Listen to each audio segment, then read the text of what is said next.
చోట రక్షణ మా తల్లి దేవ మా తల్లి వ్యక్తులలో ప్రవేశపెట్టడానికి తండ్రి రక్షణ గురించిన ఉత్సాహ సునాదగుతం రక్షణ గురించి శుభార్త ప్రకటించే జ్ఞానం ప్రతి విశ్వాసికి మీరు దయచండి ప్రభా. మధ్యాహ్నం వేళ మీరు చేసిన ఎన్నో వేల ఉపకారాలకు ఎంతో స్థుతించడం తక్కువే. ఆశతో ఆసక్తితో విశ్వాసంతో నమ్మకంతో వచ్చిన మీ బిడ్డలు మీరు ఆశ్రయించి పునరుద్ధాన శక్తిలో ఉన్నటువంటి నా తల్లి సమాధానాన్ని, పునరుద్ధాన శక్తిలో ఉండే నిరీక్షణ, విశ్వాసాన్ని, ధైర్యాన్ని, దైవ మగ్ధల్ని మరికొన్నటువంటి ఆ యొక్క తెగింపు నా ప్రభా అమ్మాయి గ్రామస్తులకు నా ఆశ ఆసక్తి తపనను బట్టి నా అందరూ మేము స్థుతిస్తున్నాం. వారి మనోనేతం తెరిచినట్టుగా అనేక మనోనేతం మీరు తెరవండి. విశ్వాస ఘాతకులు పాపులను మీరు సర్వించారు దేవ. మగ్ధులైన మరి తన బ్రతుకు నా తల్లి ధైర్యం పట్టిన తన జీవితాన్ని సరిచేశారని దేవ, తన ప్రాణం పూర్ణంతగా నా ప్రభా నా తల్లి నేను ప్రేమించిన విధానం బట్టి నీకోసమే నా తల్లి దేవ ఎంతో ధనమును వెచ్చించి నా ప్రభా సుగంధ ద్రవ్యాలు కొనింది ప్రభా. మేము నీకోసం ఏం చేస్తున్నామో అనే జ్ఞానం, ఎంత సమయాన్ని నీకోసం వెచ్చిస్తున్నామని ప్రతి బిడ్డ ఆత్మపరిశీలన చేసుకునే జ్ఞానం కలుగు చేయుగా. దున్నిన వాటిని మొలకలు వేసిన వాటిని చంపడానికి ఉన్నారు చాలా మంది. ఇక్కడ ఏమంటున్నారు చూడండి, బీడు భూములను దున్నాడు. బీడు భూములు అంటే చెప్పాలి చూడు, ఇంత చిన్న పిల్లలంతా ఏమి బీడు భూములు అంటే ఏమి విత్తనాలు లేని పొలం, ఏమీ లేని అంటుంది. అంటే ఫలములు లేనటువంటి జీవితాలు. అలాగా ఒక విశ్వాసి రక్షణ పొందినాడు అంటే ఎవరిలో అయితే ఫలము లేకుండా దేవుడికి విరోధమైన ఉన్నారో వాళ్ళని గద్దించాలి, హెచ్చరించాలి, బుద్ధి చెప్పాలి. ఈ పని ఎవరు చేస్తున్నారు? ఇంకా ఇంకా ఎదుగుతున్నా రెండో విధంగా ఎప్పుడు దొంగలు ఖర్చు ఉండండి. దొంగలు గుర్తుపెట్టుకుంటే మన బతుకులు ఏంటో మనకు అర్థమైపోతాయి. రక్షణ పొందిన వెంటనే పక్కనున్న వ్యక్తిలో రక్షణ లేదు, మంచి లేదు, అంత చెడే. ఆ చెడు అనే విషయాన్ని తీసివేయడానికి పాపం చేదైన వేరు ఏదైనా మొలిచి మిమ్మల్ని కలవరపరచకుండా ఉంటే, చేదైన వేరు ఉంటేనే కలవరం అనేది వచ్చేది. ఆ చేదు అన్నది అవిశ్వాసం, అల్ప విశ్వాసం, అవిధేయత, నిర్లక్ష్యం, పాపం, ఇంకా ఏమైనా కావచ్చు. భక్తిహీనత. సామెతలు అంటాడు భక్తిహీనుడు అందరినీ దేవుడు నాశనం చేస్తాడు, ఒక్కరిని కాదు. ఎంతమంది భక్తిహీనులు ఉంటే వాళ్ళందరూ నాశనమే కానీ రక్షణ పొందే అవకాశమే లేదు. కానీ మనలకు భక్తిహీనులు నాశనం అవుతారని తెలిసి కూడా వాళ్ళ దేవునికి విరోధంగా తీసుకుంటారు. అన్ని దేవునికి విరోధంగా. ఇక్కడ అందుకనే పరిశుద్ధాత్మ దేవుడు 10వ అధ్యాయం హోషేయలో ఎంత తేటగా మాట్లాడుతున్నాడు.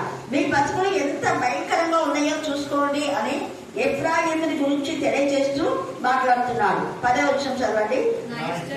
నా ఇష్ట ప్రకారము నేను వాళ్ళని ఏం చేస్తాడ? ఎందుకు నా ఇష్ట ప్రకారం అన్నది అర్థం చేసుకోండి. అక్కడ ఒకటేనే చిక్కు పెట్టుకోండి, మీకు మెసేజ్ వస్తుంది. నా ఇష్ట ప్రకారము నేను వాళ్ళని శిక్షించును. ఎందుకు?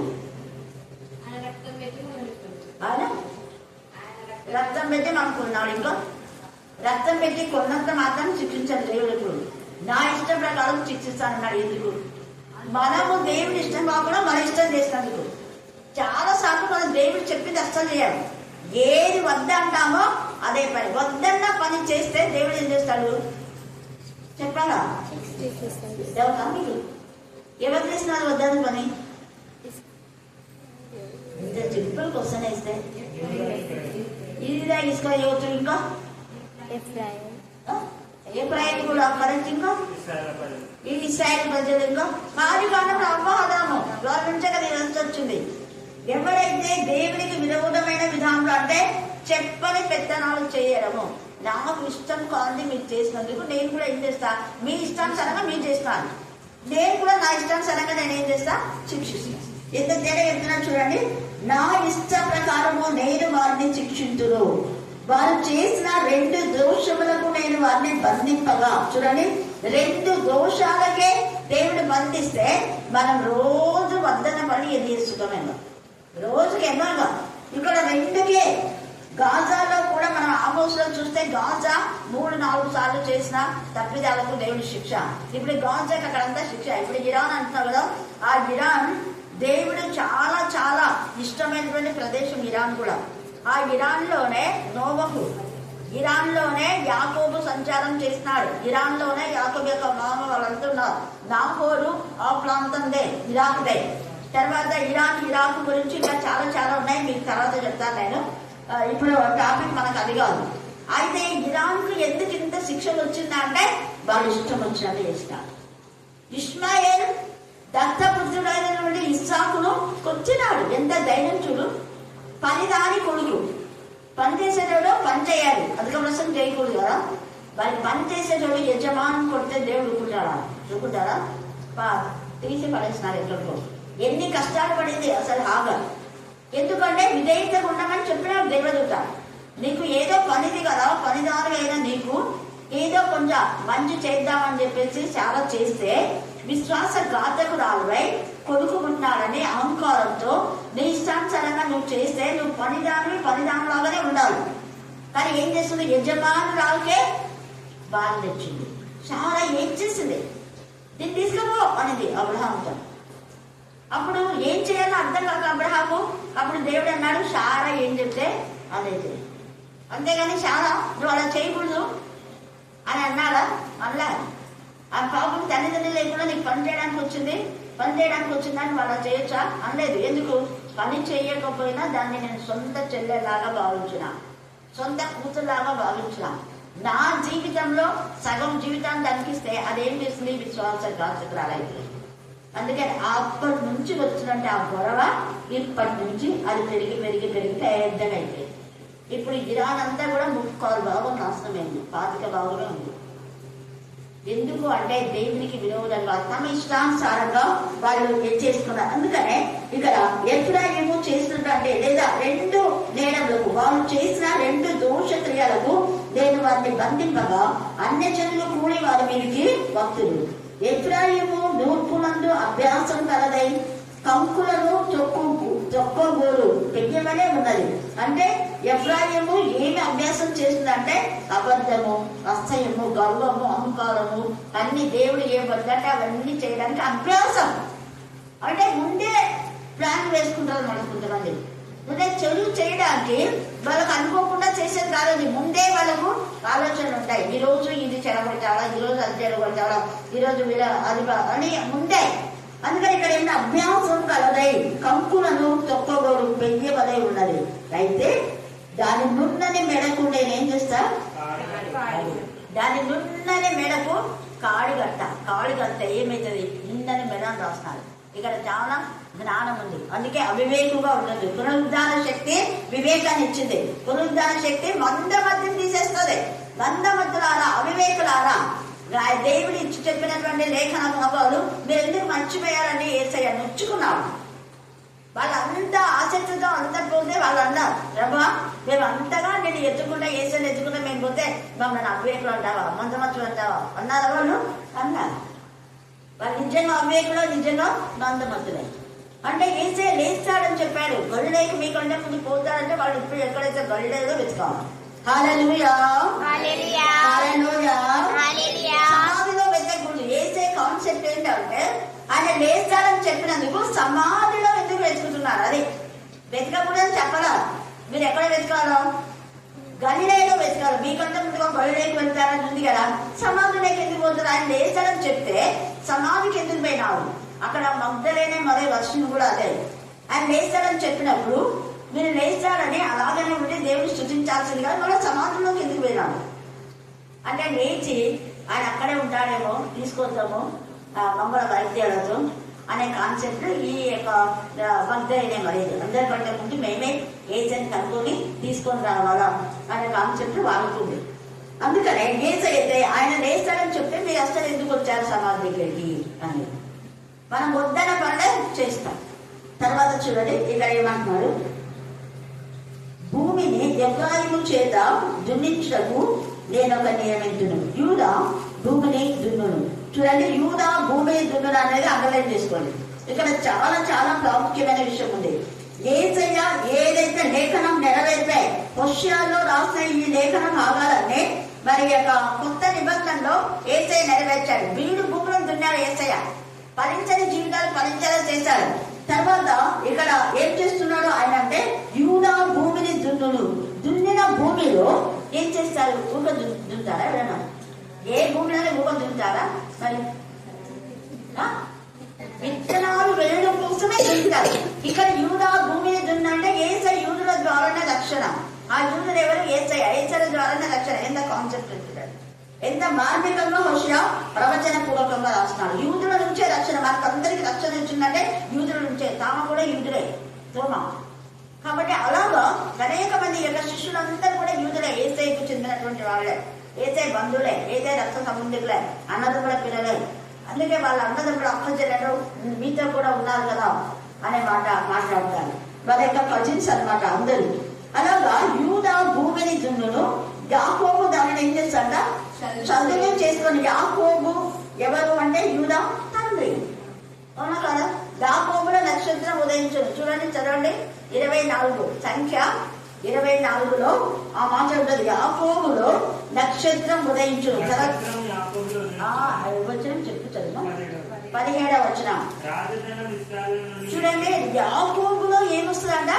నక్షత్రం ఉదయించును, రాజదండము ఇశ్రాయేలు నుంచి లేచును, అది మోయాబు ప్రాంతంలో కొంచెం. అంటే ఇక్కడ మోయాబులో చాలా మంది ఉన్నారు ఇరాన్లో. మోయాబు ప్రాంతాల్లో కొంచెం ఇప్పుడు కొట్టిందంతా కూడా ఇజ్రాయేలే. ఇజ్రాయేల్ చాలా వరకు నాశనం చేసింది ఇరాన్. వాళ్ళ స్థావరాలన్నీ కనుగొనింది. ఎంత 3 భాగాల వరకు పోయింది. అందుకే ఇక్కడ తేలిగా మాట్లాడుతున్నాం. యాకోబు నుంచి నక్షత్రం ఉదయించిన అంటే యూదా. యూదా నుంచి యేసు ప్రభుల వారు వస్తున్నారు. యేసయ్య నామంలో అంటే క్రైస్తవులుగా ఉండకూడదని అప్పటి నుంచి యేసు ప్రభు పిల్లలకు, ఇష్మాయేలుకు, దాసి సంతతికి, తర్వాత వీళ్ళకి ఇవే గొడవలు. అప్పటి నుంచి ఇవే గొడవలు.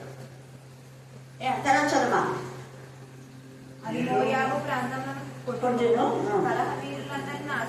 అది అండర్లైన్ చేసుకోండి. ఎవరిని నాశనం చేస్తాడు దేవుడు? మళ్ళీ అండర్లైన్ చేసుకోండి. అది రేపు మీరంతా నేర్చుకుంటారు. కలహ వీరులను ఏం చేశాడు? నాశనం. కలహము అంటే పీస్ఫుల్ గా ఉన్న వాళ్ళను బాధ ఎవరు పెడతారో వాళ్ళు ఖచ్చితంగా నాశనమే. ఇది చెయ్యొద్దు అని చెప్పింది చేస్తేనే కదా కలహం అనేది వచ్చింది, అవునా కదా. గొడవ అనేది ఎక్కువ ఎందుకు వస్తుంది? వద్దని పని చేస్తేనే. భార్య భర్తలు కానీ, అప్పచెల్లెలు కానీ, అన్నదమ్ములు కానీ, ఉద్యోగస్తులు కానీ హెచ్ఎం ఒక పని చెప్పించాడు చేయొద్దని. ఆ పని సబార్డినేట్ చేస్తే కోపం వస్తుంది, గొడవ వస్తుంది. స్కూల్లో గొడవలు అంటే ఎందుకు వస్తాయి? ఇట్లానే సంఘంలో గొడవలు ఎందుకు వస్తాయి? ఒక దేవుడు చెప్పిన దాని కాకుండా వేరే చేస్తే గొడవలు వస్తాయి. అంతే. చెప్పని పెత్తనాలు చేస్తే గొడవలు, కలహం. లేదా అధికారం గురించి అహంకారం, లేకపోతే నేనే ఉండాలి అన్నది గొడవలు, కలహం. ఏ రోజు తనే రాజుగా ఉండాలనుకున్నాడు. అందుకని ఆయనకి ఏమొచ్చింది? సమాధానం వచ్చిందా? కలవరం వచ్చిందా? కలవరం. యూదులో రాజు ఎక్కడ ఉన్నాడని చెప్పేసరికి పుట్టాడంటే కలవర కొన్నారంట అందరూ. ఎవరెవరు అంటే ఏ రోజు తొత్తులు అంతా. అలాగనే యూదులందరూ కూడా విస్తరించిపోతున్నారు.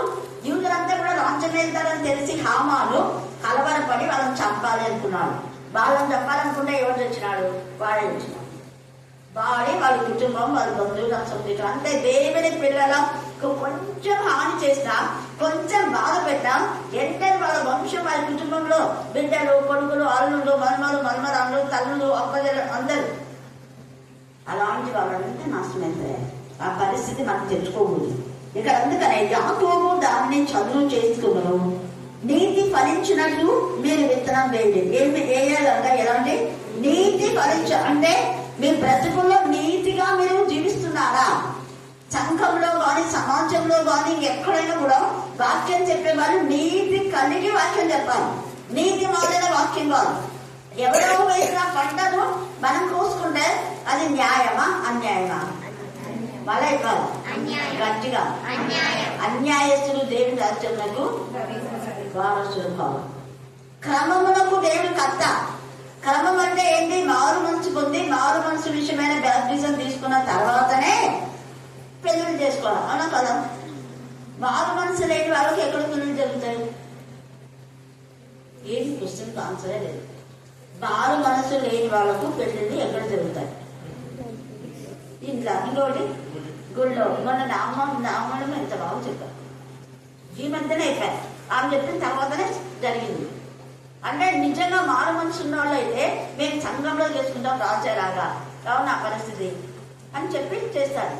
బిడ్డలు ఉన్నారు, నాకు కొడుకులు కావాలా, సరేగా రాజ్యాలాగా చేసుకోరు. ఎవరిద్దంటారు?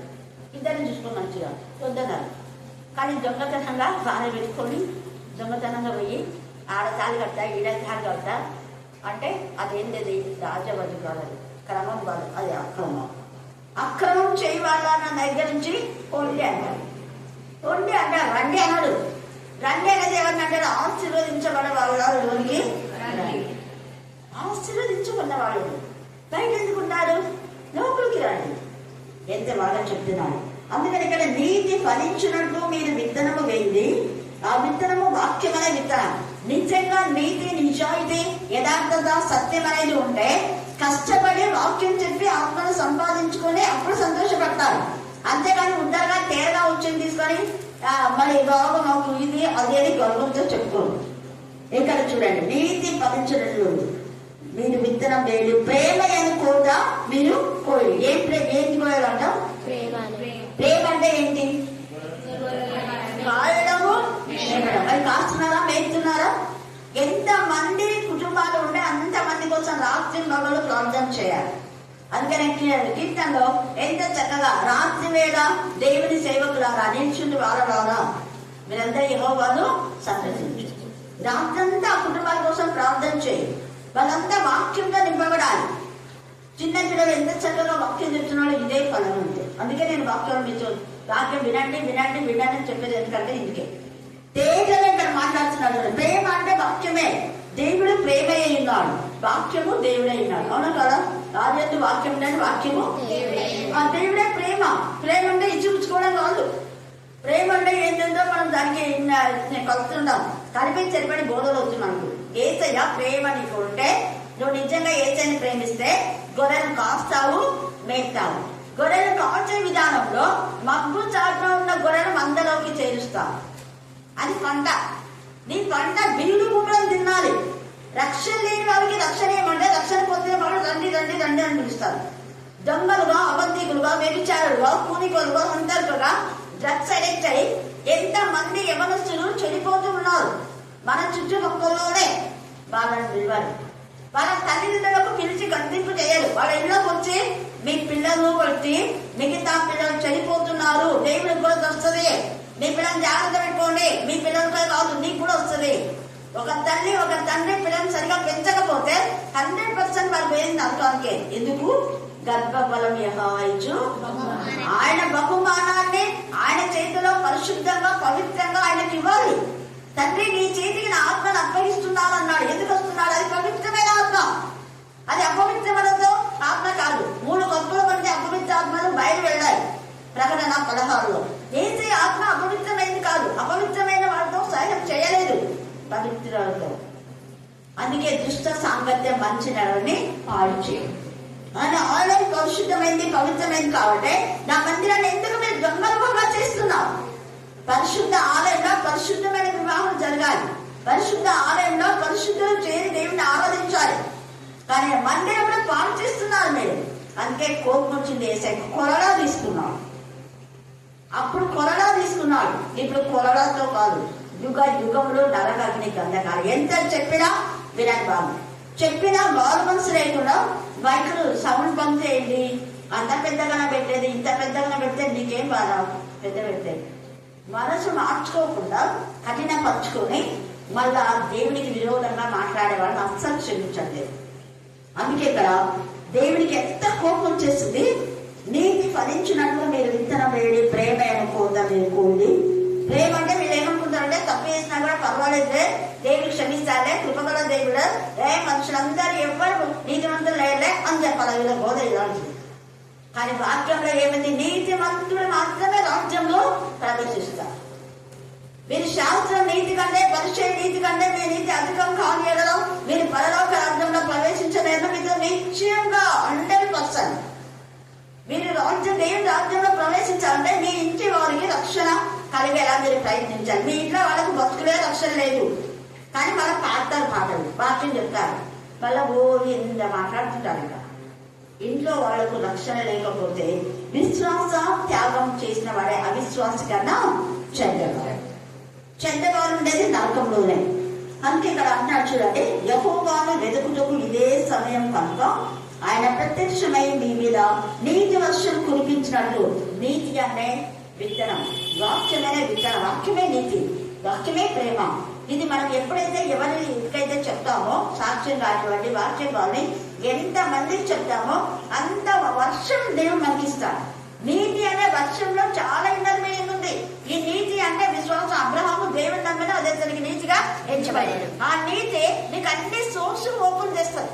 నీకు కావాల్సిన ఆర్థిక సహాయం, నీకు కావాల్సిన బలం, నీకు కావాల్సిన ధైర్యం, నీకు కావాల్సిన సంతోషం, సమాధానం, నెమ్మది ఏమి లేదో అన్నింటినీ సమకూరుస్తా. అది తీసుకొని వస్తుంది.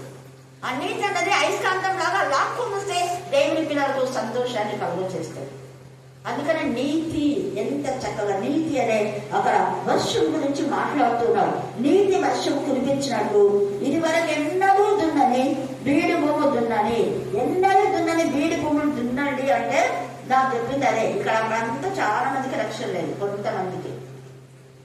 కార్యవాడ చాలా మంది ఎత్తుంటాడు. ఎంతమంది ఉన్నారని చెప్పింది మరి అప్పట్లో 50 మంది, 100 మంది. స్త్రీల కుటుంబంలో 2.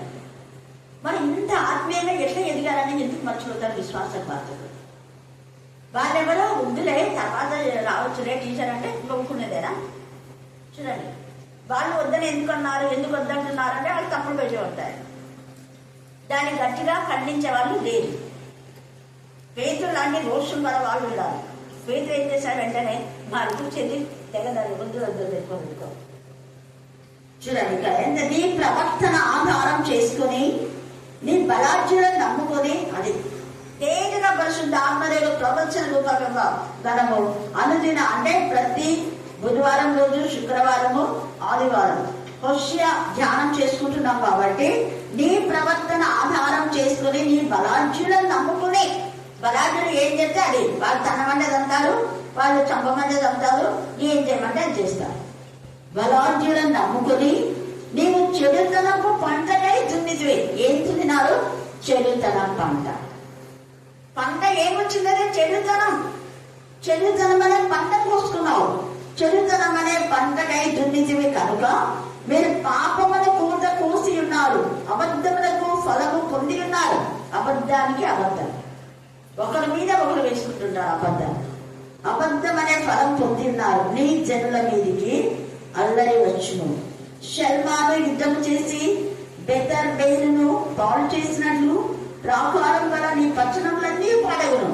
ఇప్పుడు పాడైపోయింది కదా, నీ పట్టణములన్నీ పాడగును. పిల్లల మీద తల్లులు నేలను పడవేయుదును. పిల్లల మీద తల్లులు. చూడండి, పిల్లల మీద ఎవరు పడుతున్నారట? మరి చెప్పండి అందరూ. పిల్లల మీద ఎవరు పడుతున్నారు? 10 కిలోలు పడుతుందా వస్తారా? చెప్పాలా మీరు? తల్లుల మీద పిల్లలు పడతారు. ఎందుకంటే పిల్లలను తల్లులు తెచ్చుకొని ఆడిస్తారా లేదా?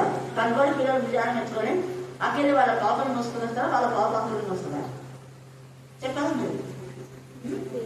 చెప్పాలా? ఆ పిల్లల మీద పడి అంటుంటది. ఆ పిల్లల మీద ఎవరైనా పడితే బతుకుతుంది లేదా?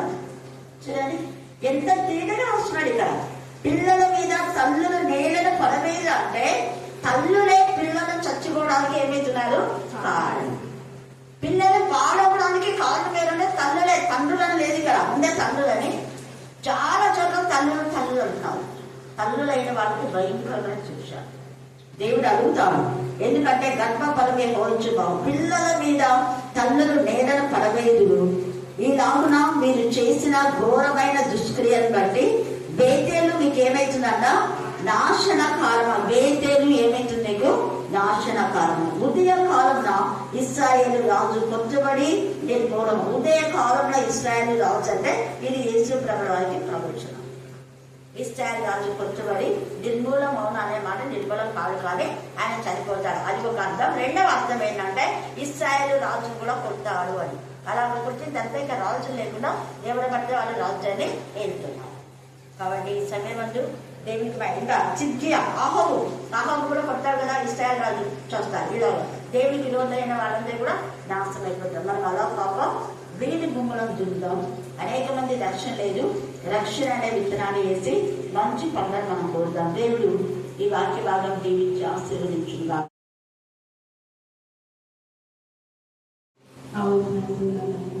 ఇంతవరకు మంచి వాక్యం చెప్పి నేను ఎంతకాలం కనపరిచి స్థితించినాక అవకాన్ని పరిచయం ప్రతిదిన ఆశ్రయించి దీవించి నేనైనా మరి మేము ఎంతకాలం ఎక్కబడుతున్నాం క్షమించి తండ్రి. ఆయన సమయం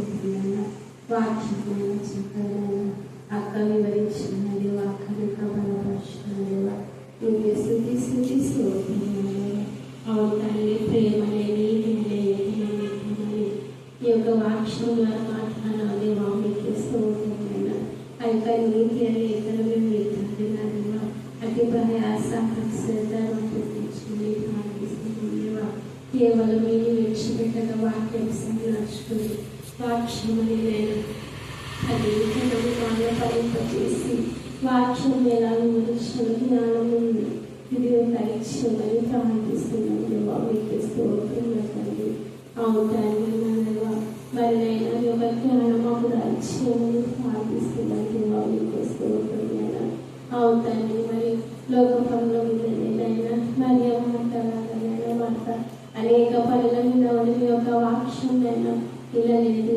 విస్తారం పనులు చేసుకుంటూ వాక్యమే వినాలని వాక్యం ద్వారా కల్పించిన వేసుకున్నావా అలనాడు నీకు స్థితిస్తూ ఉంటున్నాడు అవుతాను విస్తారం పనులు మనం వెనకబడుతున్నాం దానికి క్షమించి మరి ప్రార్థిస్తున్నాం దేవా మీకు స్థితిస్తూ ఉంటున్నాడు అవుతాను ఈ సమయంలో మాకు ఇచ్చిన అవకాశం బట్టి మీకు స్తోత్రున్నాడు రాలేక దాన్ని నడిపించక దీవించమని ప్రార్థిస్తున్నాం అక్క చెప్పిన ప్రతి వాక్యాన్ని నేను మా జీవితం పని వచ్చాను బలపరిచి దీవించమని ప్రార్థిస్తున్నాను దేవా